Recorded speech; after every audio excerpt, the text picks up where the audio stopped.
In 1965, the Racial Imbalance Act was passed in Massachusetts. The Racial Imbalance Act made public schools desegregate and called for compulsory busing of students between predominantly white and black areas of Boston.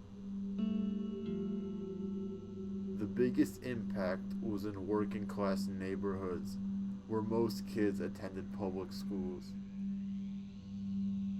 In 1974, 10 black students arrived in South Boston on police escorted buses and were met with heavy and violent opposition from white residents. Eggs, bottles, and bricks were thrown at the buses. The Massachusetts State Police and National Guard had to be called in order to control the area. Throughout the year, violence continued to erupt inside and outside of schools. In 1979, a black man named Darrell Williams was shot and paralyzed during his high school football game. Charlestown was a major hotbed for racial violence during the crisis.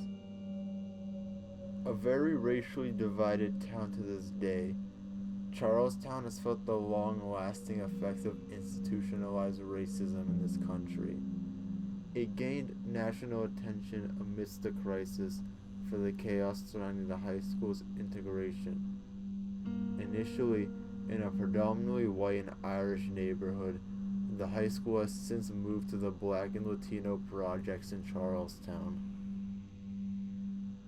Charlestown, however, is neither the beginning nor the end of the long list of schools and communities that have been beaten down and oppressed by systemic racism. All effects of the Freedmen's Bureau.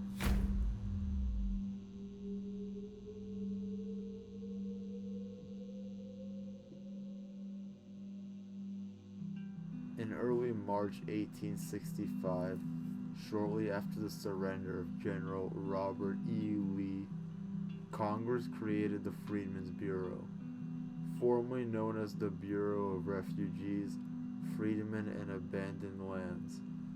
The Bureau was created as a temporary way to provide assistance to both poor, white Southerners and former enslaved people. The Freedmen's Bureau was the first large-scale welfare program in the United States, and it paved the way for future welfare programs. Also, one of the main purposes of the Bureau was to help fund and create education opportunities for newly freed African Americans.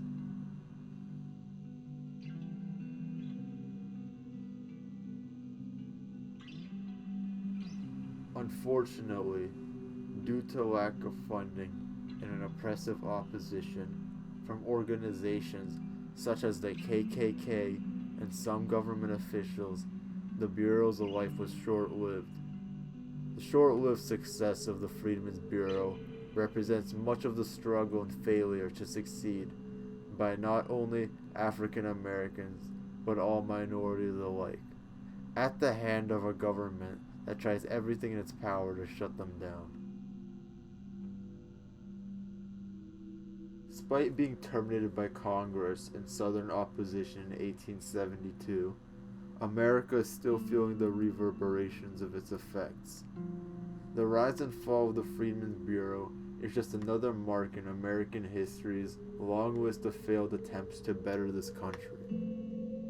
Similarly to the 13th Amendment, the Voting Rights Act, and the desegregation of schools during the 60s and 70s, the Freedmen's Bureau on the surface did a lot of good. Unfortunately, these events are still pulled by the government strings in order to suppress minorities.